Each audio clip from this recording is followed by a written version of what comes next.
Queridos, a maledicência, acho que esse termo é um termo que a Bíblia usa para falar de pessoas que falam mal contra o outro, ou falam mal do outro.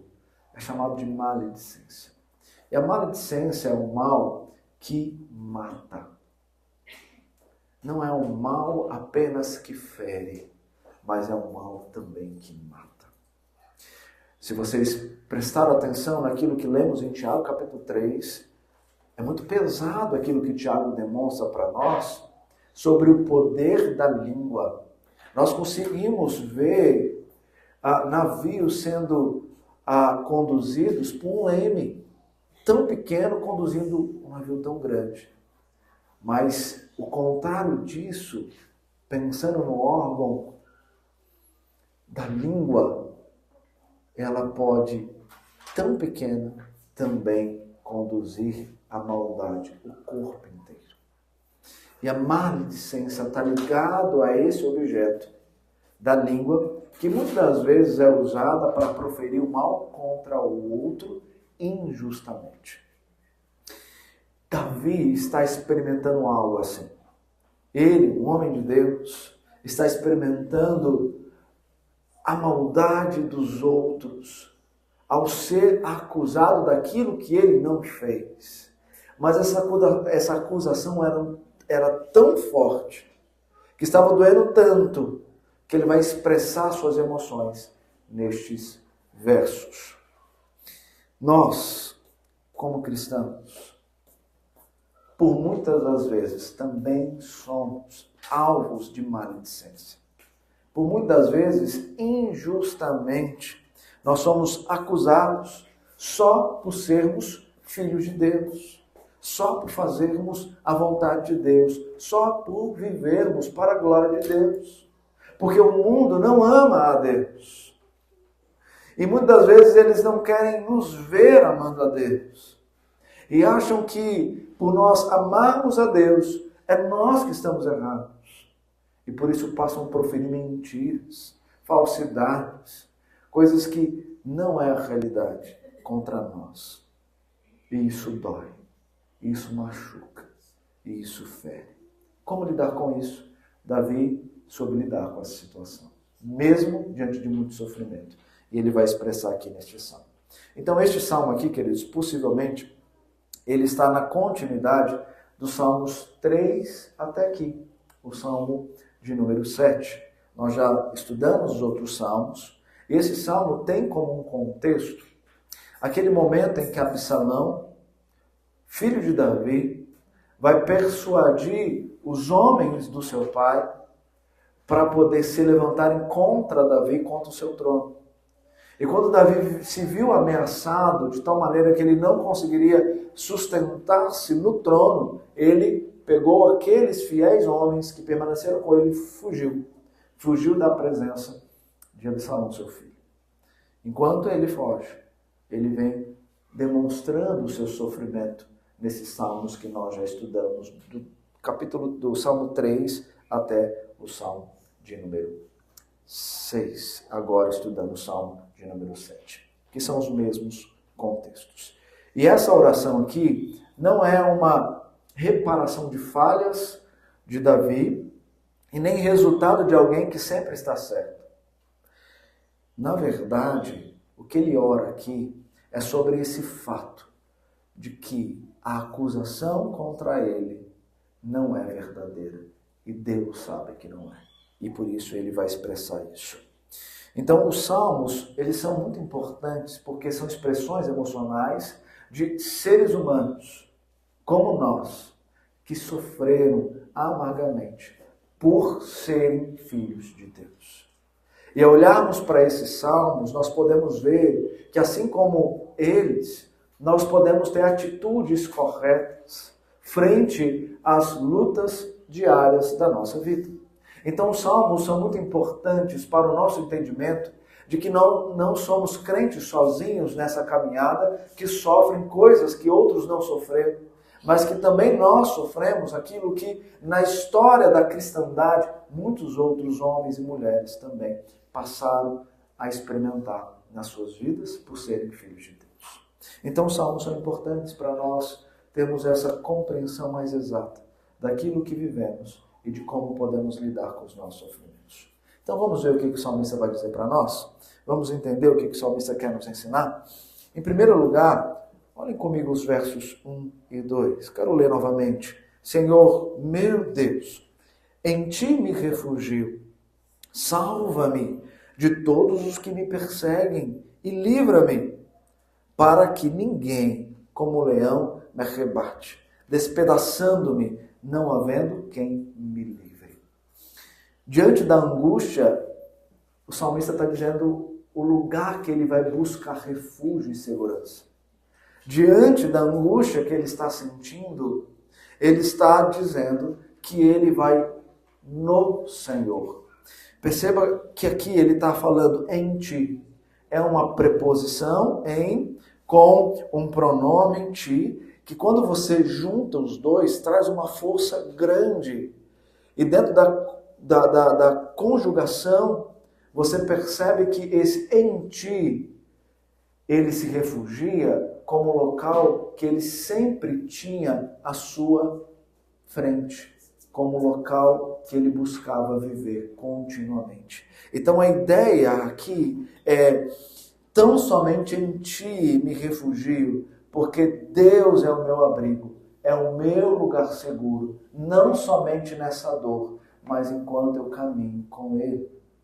Davi, ele não está buscando a Deus só quando está sofrendo. Ele está declarando que o refúgio certo, que é o Senhor, é a expressão exata daquilo que ele é agora, na vida que ele tem agora e na forma como ele vive agora. Então, o Senhor não é um refúgio pontual, é de fato a sua morada, é o seu local contínuo de repouso e de segurança. Então, quando ele diz, em ti me refugio, ele está dizendo que em Deus ele tem o seu abrigo, ele tem a sua segurança. Em Deus ele tem a presença daquele que consola e conforta. Mas nós sabemos que nem sempre é assim para nós. Muitas vezes, no caminhar da tranquilidade, nós vivemos no nosso próprio refúgio. Quando tudo vai bem, muitas vezes nós descansamos em nós mesmos e naquilo que temos, naquilo que produzimos. Mas quando nós deparamos com uma falta de controle naquele lugar que tínhamos como seguro, e agora ele torna inseguro, nós passamos a buscar alguém que possa nos livrar e nos colocar em um local que vai ser mais seguro do que aquele próprio nosso. Muitas vezes nós só buscamos o Senhor quando está doendo e não quando está tudo bem. O salmista está dizendo que não é assim para ele. Ele busca a presença de Deus como refúgio certo no momento que está bem e no momento que está doendo. Porque não existe outro lugar para se estar do que no lugar seguro que só encontramos no Deus da nossa vida. Onde estava a angústia desse homem? Onde originava a angústia de Davi? O contexto sugere que seja das difamações feitas por esse homem que está no título aí do Salmo. Diz o Salmo no título que Davi está entoando um cântico com respeito às palavras de Cush, benjamita. Quem é esse Cush? Cush, possivelmente, era um servo da casa de Saul. Lembram de Saul? Possivelmente era um servo da casa de Saul. Saul perdeu o trono. Davi assumiu o trono. Mas agora, Davi está fugindo do seu filho Absalão. Cush possivelmente viu a oportunidade de se levantar e dizer: você está vendo? Você tomou o trono de Saul, agora o seu próprio filho está tomando o seu trono. Mas nós sabemos na história que não foi Davi que tomou o trono de Saul, mas foi Deus que tirou, foi Deus que tomou, foi Deus que tirou a unção de Saul e deu e entregou o trono a Davi. E Deus estava permitindo que Absalão pudesse fazer isso contra o seu próprio pai. Mas mesmo assim, essa acusação tomou eco. E agora eles se viam na fragilidade do rei Davi, na condição de julgar, na condição de dizer, na condição de contar falsos testemunhos a respeito de Davi. E isso estava doendo. Sabe por que estava doendo? Porque Davi vai expressar para nós aqui no verso 2, que essa difamação era tão dolorosa, que parecia que um leão estava despedaçando-o no meio. Veja como a maledicência pode ferir de morte. E Davi está dizendo que ele sentia isso. Ele sentia isso ao ponto de dizer: Senhor, que é o meu refúgio, me livra desses, me resgata desses, me tira dessa situação, pois só o Senhor pode de fato me livrar dessa dor tamanha que eu sinto, dor essa do tamanho de um leão me consumindo até a morte. Salva-me de todos que me perseguem e livra-me. Queridos, a difamação é uma arma poderosa. É um crime contra uma honra, contra a integridade de alguém. Nós sabemos que o nosso próprio Código Civil considera a difamação um crime contra a honra, passivo de penas duríssimas e severas, quando esse assim é julgado. Essas difamações causaram um grande estrago em Davi. Contudo, ele vai nos ensinar como agir. Porque ele expressa o que ele está sentindo, mas dentro do local seguro. E agora ele demonstra as suas ações por estar nesse lugar que é a presença de Deus. Ele clama a salvação, mas ele revela também a forma como ele vai agir. Olha comigo os versos seguintes, os versos de 3 a 9. Senhor, meu Deus, se eu fiz isso de que me culpam, se cometi alguma injustiça, se paguei com o mal a quem estava em paz comigo, eu que poupei aquele que sem razão me oprimia, então que o inimigo me persiga e me alcance, pisoteie no chão a minha vida e reduza a pó a minha glória. Aqui nos versos de 3 a 5, você vê que nessa oração, Davi se coloca diante de Deus para que o próprio Deus julgue a sua causa. Mas ele coloca-se em julgamento diante de Deus. Ele não só pede a Deus para julgar a sua causa, mas ele diz: Senhor, julga a mim mesmo. Porque se de fato eu fiz isso que estão me difamando, se eu fiz isso que estão dizendo, que o Senhor mesmo derrama o seu juízo poderoso sobre mim, e que esses inimigos sejam levantados pelo Senhor contra mim, para que me pisoteiem, para que me matem, para que de fato façam isso como o poder de um juízo que vem do próprio Senhor. Davi ora assim. Será que eu e você teríamos condições de orar diante de difamações que venham contra nós? Dessa mesma forma, dizendo: Deus, julga a mim mesmo. Ele fez isso, não por coragem, mas por entendimento. Não é apenas expressão de uma coragem, mas expressão de certezas daquilo que ele não fez, mas daquilo que ele era, com quem fez-se um com ele. Ele sabia quem era Deus, ele sabia o que Deus era, e ele sabia que de fato ele estava diante do centro da vontade de Deus, e por isso ele pedia para Deus: Deus, se eles fizeram, me mate. Me julgue, se de fato eu fiz isso. Manda o juízo sobre mim. Reduza-me, pisa-me. E olha como ele vai continuar agora falando com Deus, os versos 6 até o verso 8, a primeira parte. Levanta-te, Senhor, na tua indignação, mostra a tua grandeza contra a fúria dos meus adversários e desperta-te em meu favor, segundo o juízo que designaste.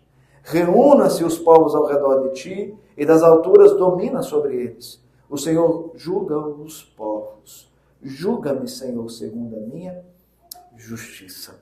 Os verbos aqui dos versos 6 a 8, a primeira parte, levanta-te, desperta-te e reúna-se, nos aponta para um tribunal justo, de onde o juiz vai julgar a sua causa. Por isso eu pedi para as crianças desenharem um trono com uma coroa para representar o rei, para mostrar que agora Davi está diante desse trono, dizendo: levanta-te, desperta-te, reúna, para que diante desse tribunal o Senhor venha julgar. Me julgar e julgar esses que estão falando mal contra mim. Reúnam. Davi então se coloca diante do tribunal para que Deus julgue essa causa, especificamente essa causa. Davi não tinha como provar sua inocência, mas recorre ao tribunal do justo juiz que julga retamente. E há nele uma firme confiança de que Deus fará justiça. Veja que Davi já sabe qual é o juízo do Senhor sobre a sua causa. Ele diz aí: segundo o juízo que designaste. Depois ele diz: julga segundo a minha justiça e segundo a integridade que há em mim.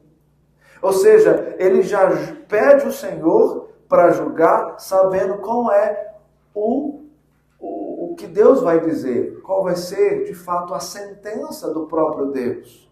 Por quê? Porque ele sabe quem Deus é e sabe o que ele deve fazer para viver a vontade de Deus. Por isso ele pode pedir com ousadia: julga segundo o juízo que designaste e julga segundo a minha justiça e segundo a integridade que há em mim. Essa oração é de um homem piedoso que anda no Senhor, conhece-o e sabe que do que o acusam, ele é inocente diante do tribunal de Deus. Essa é a demonstração da fé de um homem que sabe o que pedir diante de Deus. E a extensão desse pedido é para que agora essa maldade se cesse de uma vez por todas. Cesse a maldade dos ímpios, levando esses sofrimentos ao seu fim, levando essas dores que ele sentia ao seu fim. E na sequência, ele pede na sua oração que Deus fortaleça o justo. E por quê? Porque ele sabe que Deus está julgando conforme a vontade dele mesmo, porque ele sonda mente e coração.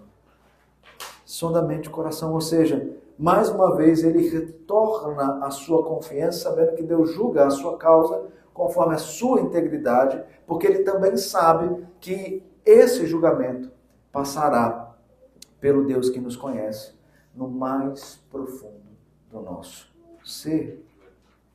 Essa deve ser a oração do justo. Conhecer o justo juiz e transferir a causa da qual nós estamos sendo julgados ou que estamos sofrendo para esse que é o justo juiz. E descansarmos na certeza que aqueles que nos difamam terão a sua punição, não por nós, que pelas nossas próprias mãos poderemos ou desejaremos julgar, mas por aquele que de fato julga retamente, porque ele é o único e justo juiz. A nossa causa precisa estar em consonância, de acordo, ligado à vontade revelacional de Deus. Davi não pede por uma causa injusta, ele pede por uma causa justa, porque ele conhece quem Deus é e o que Deus julga e como Deus julga. Será que é assim as nossas orações, pedindo que Deus julgue a causa que estamos vivendo? Para Davi foi. Os versos 10 a 16, Davi vai mostrar que Deus, ele é resgate e salvação por ser justo juiz. Davi, nos versos 10 a 13, enfatiza que quem é o seu refúgio. Enfatiza quem é aquele que está julgando a sua causa. Ele vai dizer: Deus é o meu escudo, ele salva os retos de coração, Deus é justo juiz, Deus que sente indignação todos os dias.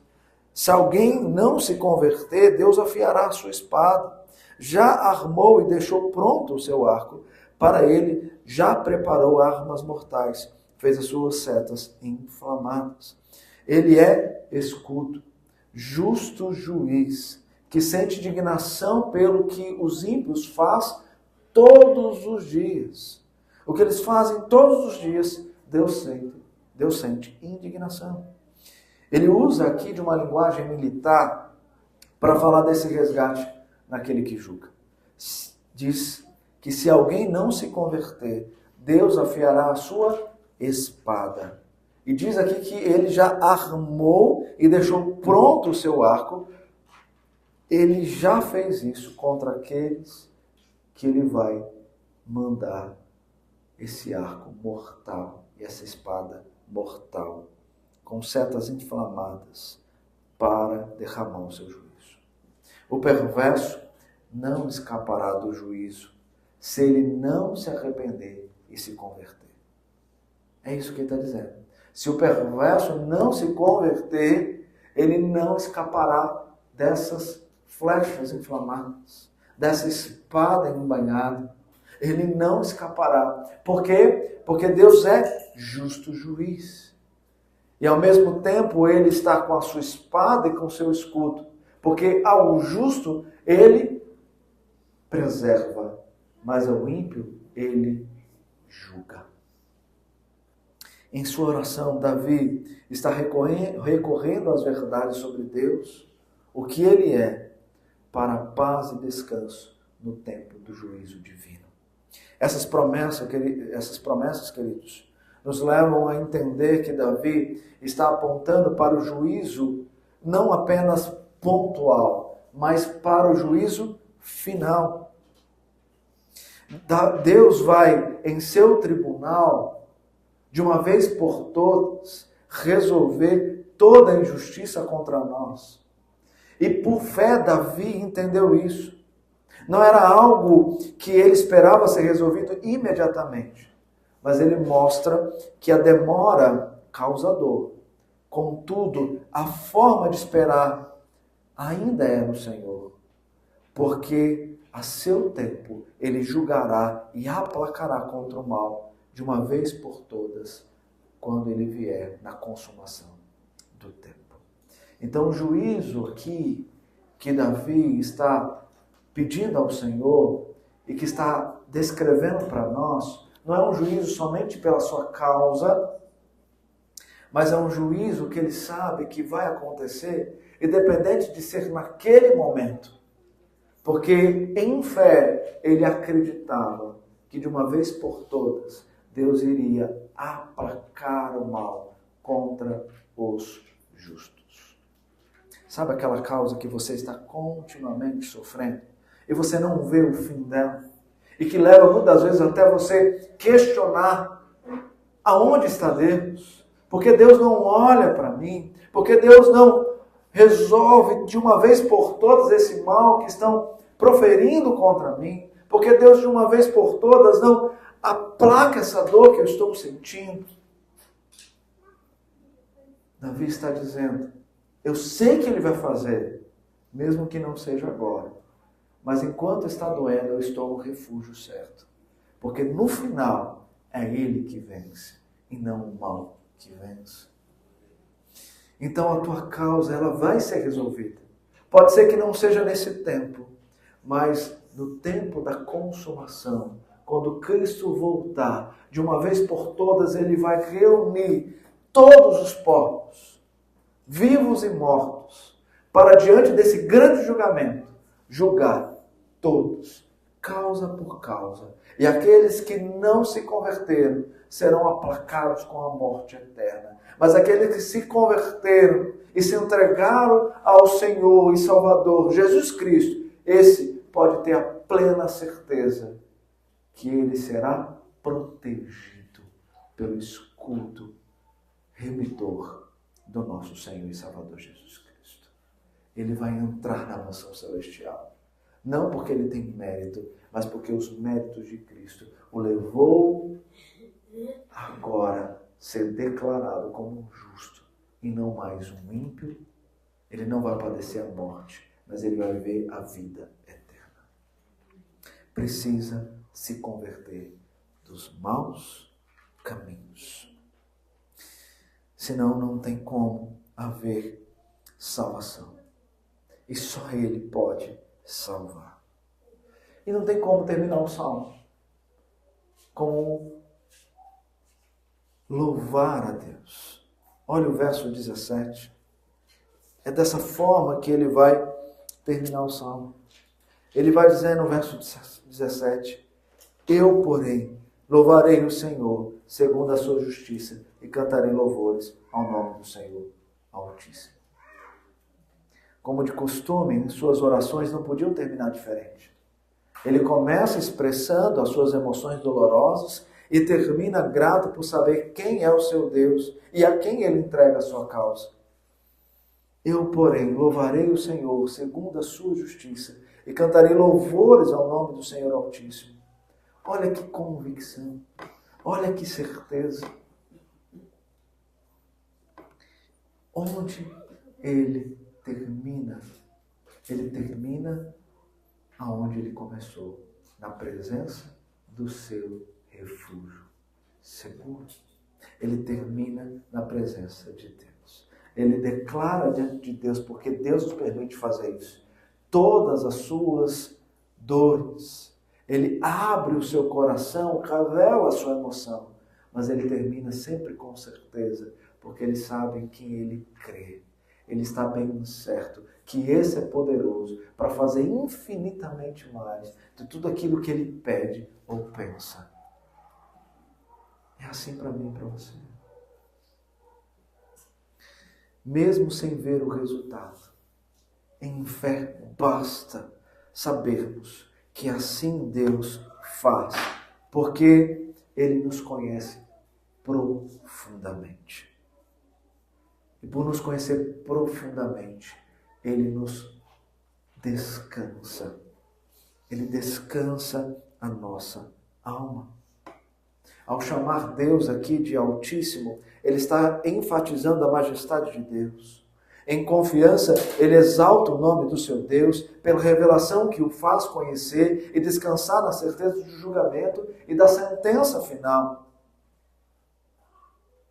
O favorecer por ter a ver com a própria causa do reino.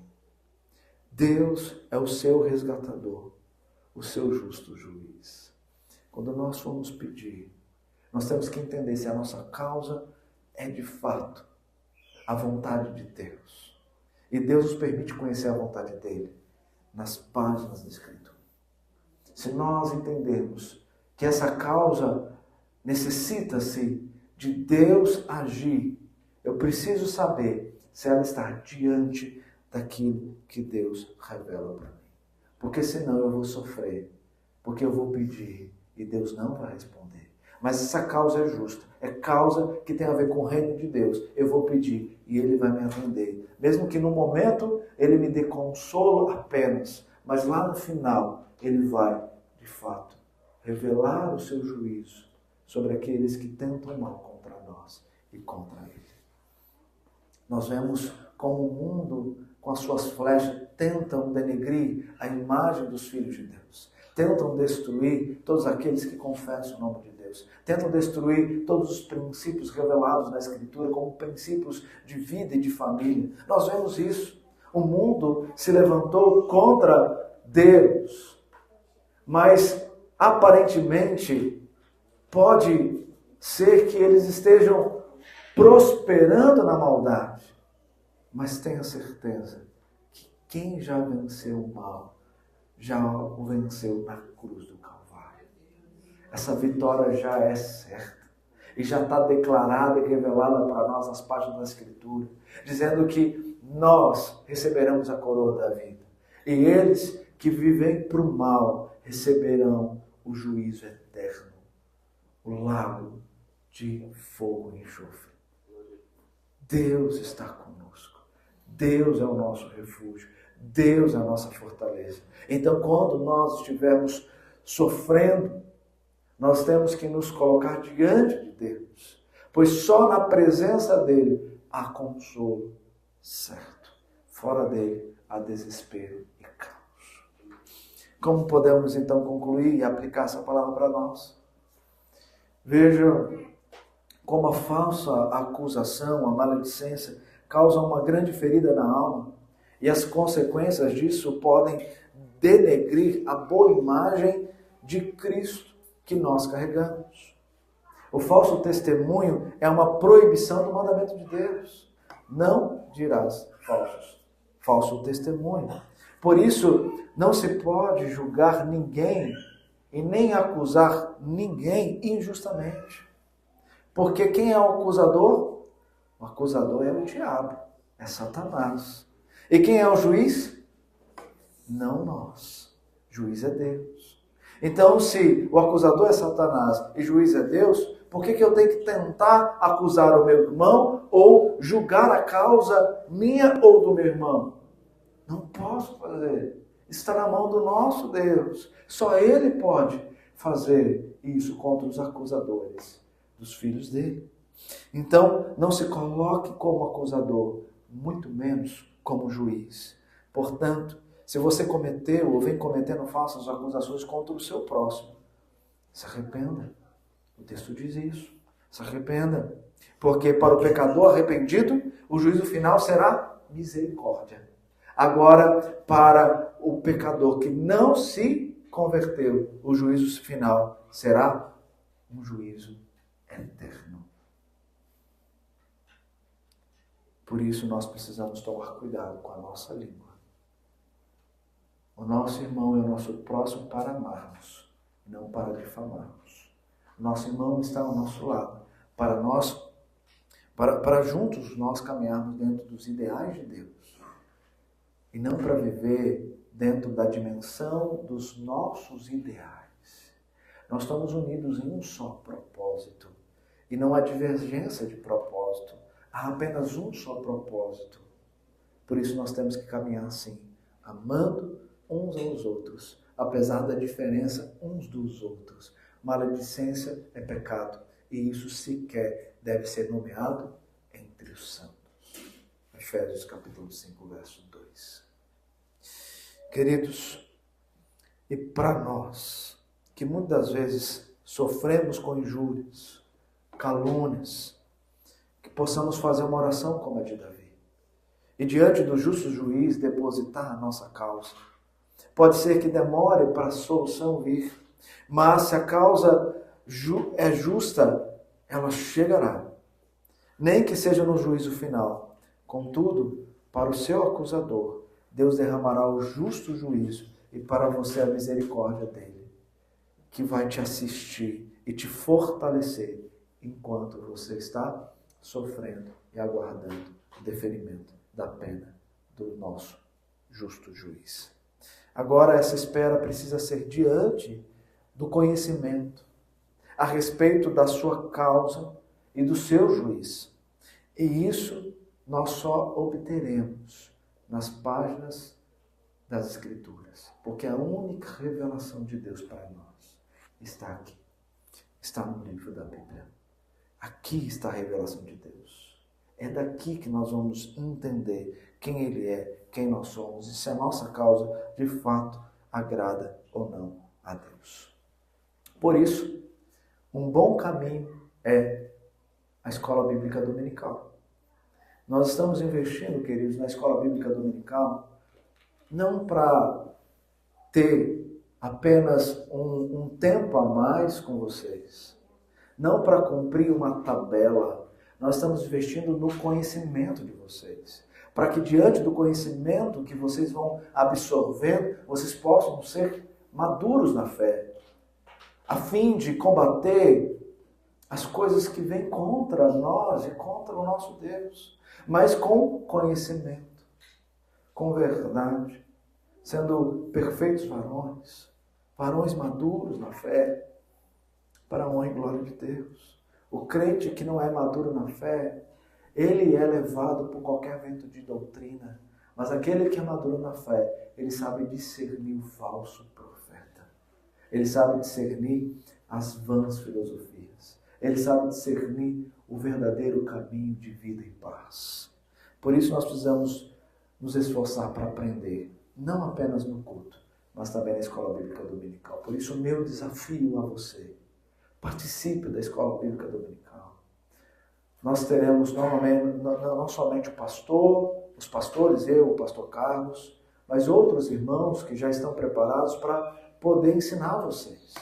Nós não teremos apenas uma sala de escola bíblica dominical. Em setembro nós teremos 2. Para aqueles que já foram recebidos como membros, vocês terão a opção de estudar um novo conteúdo para fortalecer a crença que vocês professaram aqui no domingo passado. E para aqueles que estão chegando, querendo aprender a doutrina, querendo aprender como é a visão da Igreja Presbiteriana do Brasil, biblicamente, terá a sala de integração. E as nossas crianças também terão as suas salas. A EBD é um investimento, não é perda de tempo. Nós perdemos tempo quando não temos conhecimento. Nós ganhamos tempo quando nós temos conhecimento verdadeiro, genuíno no nosso Deus. Então, de forma a aplicar essa palavra, participem da escola bíblica dominical. É investimento para a sua vida. E você vai saber lidar com os problemas que virão sobre você. Que Deus nos abençoe. Muito obrigado por nos acompanhar até o final deste vídeo. Para receber mais reflexões e ficar por dentro dos próximos conteúdos, te convidamos a seguir as nossas redes sociais que estão na descrição. Alguns vídeos aparecerão na tela caso queira continuar nos assistindo. Abraço e até a próxima.